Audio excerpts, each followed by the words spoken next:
His book is full of extremely rich detail. It's absolutely fascinating reading.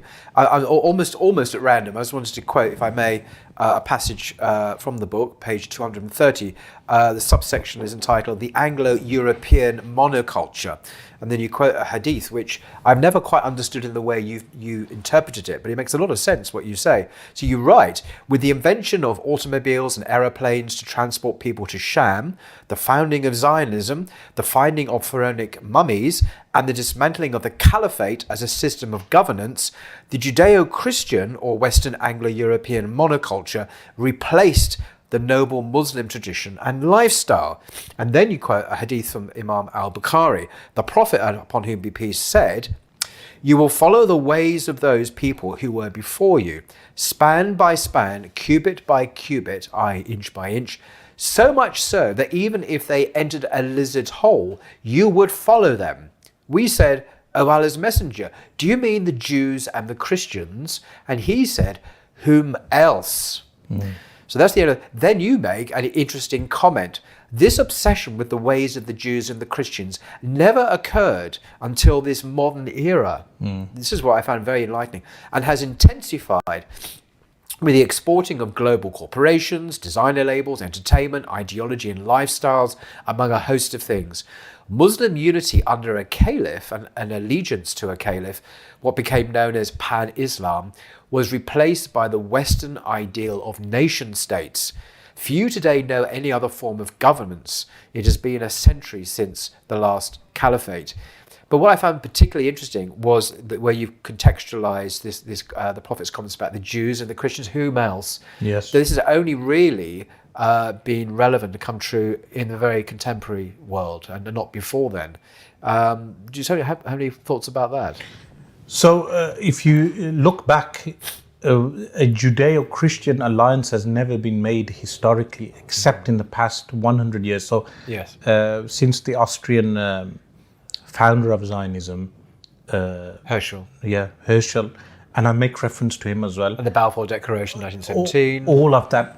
It all comes but this together. is very modern. It's not happened before because the Jews were despised by Christians. They were persecuted even for many until centuries. recent. Right back to the early church. You see the saints of the early church, yeah. people like Chrysostom and others who are praised for being wonderful spiritual leaders. They were vicious in their attacks on Jews as Jews. I mean, talk about anti-Semitic. This was like really seriously anti-Semitic. But you're right, only very, very recently has this completely changed. And then suddenly this hadith becomes relevant. Even anti-Jewish riots broke out when King Richard, the so-called who I refer to as the Lioness Heart, was crowned. Anti-Jewish riots broke out because they were the tax collectors for the king. Right. So they were despised by the West to the point that even Hitler, when he carried out his monstrosity of Holocaust, that was a Western fault, not Palestinian fault. So even hatred for Jews was so embedded within Europe. Yeah, and the Nuremberg trials, some of the leading Nazis defended their anti-Semitism on the ground. But look at Martin Luther. Now, Martin Luther, the great German reformer who brought about the Lutheran Church and the whole Reformation, he was a vicious anti-Semite as well. And they say, we're just quoting his work. And they were just quoting his work. Well, a bit more than that. So you're right, it's indigenous to Europe, this anti-Semitism. But the current alliance, which is supporting Zionism, so you have the Americans supporting Zionism, is based on the Christian Zionists in America. You have a strong Zionist lobby here in the UK. That alliance between and exporting a Judeo-Christian monoculture is a sign that we are witnessing today. That's a very. I've never seen that hadith as a prophecy being fulfilled. Now you've explained it. This is why, when you talk about having a commentary on hadiths, it's so enlightening sometimes. Isolated hadiths, I don't always get it, but when you put it in this context, they can make a lot more sense. And there's another one, my favourite hadith actually, which you, on page 235, you've subtitled Hot Coal. As Tirmidhi reported one of his hadith, the Messenger of God, upon whom be peace, said, "A time of need for patience will come to the people in which adhering to one's religion will be like grasping a hot coal." grasping a hot coal is that difficult, end quote. And then you say this hadith informs us of the difficulty of practicing the religion in the end times and during these fitan. That's a plural of fitna, isn't it? Yeah. I wasn't familiar with that word until you. This is also the period of time in which completion of 1/10 of the religion, this is another hadith of course, will be equivalent to fulfilling the entire religion. The crucial secret of which, and this is the bit I found very helpful, is that most of the actions in the religion, in Islam, depend on right governance, with rulings related to trade, marriage, divorce, family law, penal codes, and innumerable other things needing to be effected in the presence of a caliph, judges, courts, and enforcement from the ruler. With the caliphate dismantled, the believer can only possibly fulfill 1/10 of his religion, yet has the reward of 10 times that.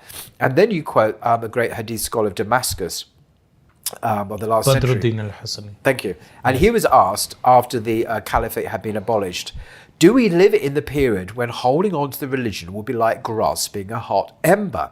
He responded by saying, shockingly I think, we live in the time later than that, when people wake up in the morning believers, but by evening become unbelievers. Yeah. Shocking. And that of course, is yeah.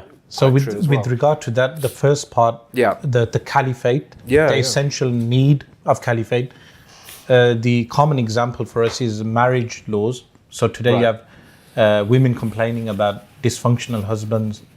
In the old days, you could take him to a qadi. The qadi will then straighten the man. But today, who do you take him to? People set up all these Sharia courts, but they have no real judicial power, no real enforcement laws.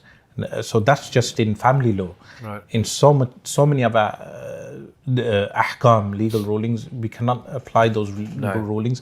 And the second part you'll be more familiar with, which is people wake up as believers, and in the evening they are unbelievers. Yeah. In the sense they are exposed to various kufr. Exactly. And they can easily adopt a belief of kufr, like belief in Mirza Qadiani, for instance, not realizing that Mirza Qadiani was actually a Dajjal.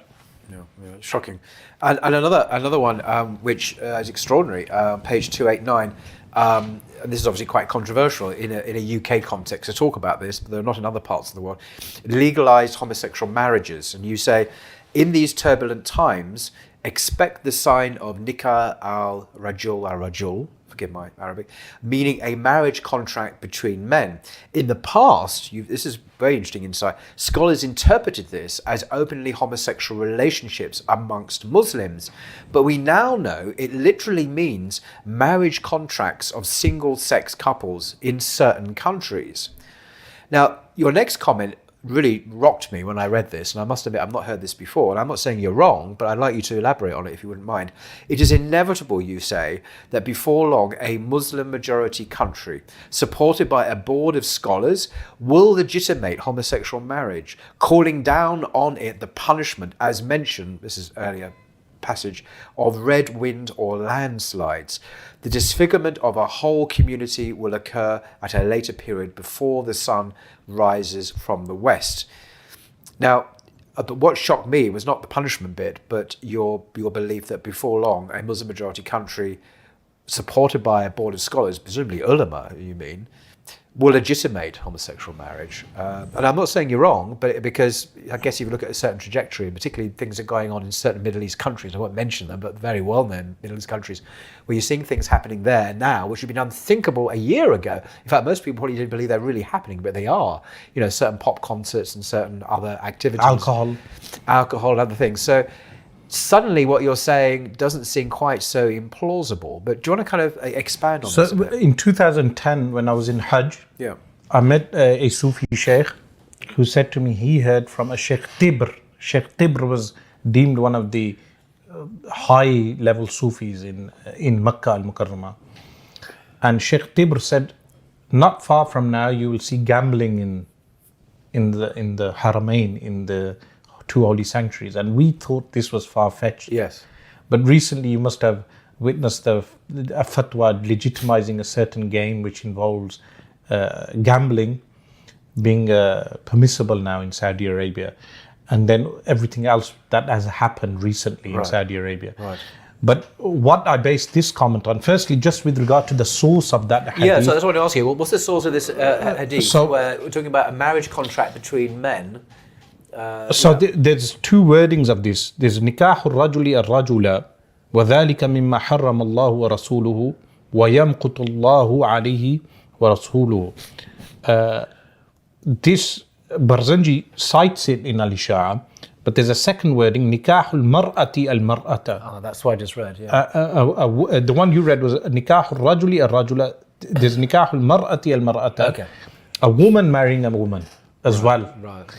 He references that to Ad-Daraqutni, Al-Bayhaqi and Ibn al-Najjar. But there are other references to that hadith. So this is an authentic hadith? Yes, I would believe this is an authentic hadith. And the second hadith with regard to the red winds mentions, which I give the citation to, the reference to earlier, mentions that red winds and landslides and disfigurement will happen to people who legitimize the action of the people of Lut, the Qawm of Lut.